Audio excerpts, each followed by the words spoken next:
But eventually I couldn't stand to see my own brother in such a desperate state. I had two apartments in the building where I lived. I was using one, and the other I had planned to rent out. But when I saw my brother living on the street, I made a decision. I gave him the apartment to live in and even got him a job at the company where I work. Yes, I knew it was a risky move, but I did it out of love and hope that maybe, just maybe, he had finally turned his life around. For a while, everything seemed to be going smoothly. I thought he was finally changing, becoming a better person.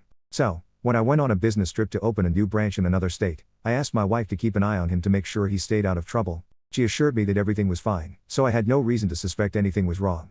But then, 2 months later, you can now check if there is a part 2 by clicking share and more. I was given the opportunity to come home 15 days earlier than planned.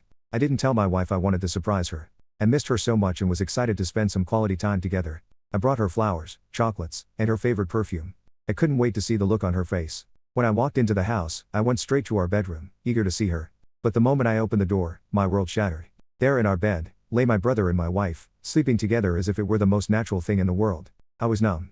I didn't say a word.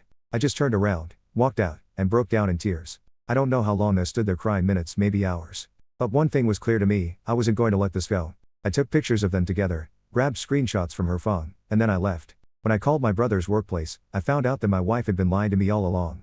My brother hadn't shown up to work in nearly 2 months, constantly calling in sick. The only reason they hadn't fired him was because of me. I told them to go ahead and terminate his employment, and I'd sign off on it myself if necessary. On top of that, I've started the eviction process to take back the apartment I let him live in since it was never officially transferred to him. I also contacted my lawyer, and we're initiating the divorce proceedings. Neither of them knows about any of this yet. As far as they're concerned, I'm still out of town. I know my brother will end up on the streets again, and when the rest of the family finds out what he's done, they won't have any sympathy left for him. My wife has no savings of her own. She never worked a day in her life and has no family to fall back on. Our assets aren't divided by law, so she won't get a cent from me either. And honestly, I don't care what happens to either of them anymore. Today, they'll receive the news that will turn their worlds upside down. When everything finally unravels, I'll be here to update on how it all goes down. You can check for the next part by pressing share and more. If you enjoyed this story, remember to like and share. Thank you.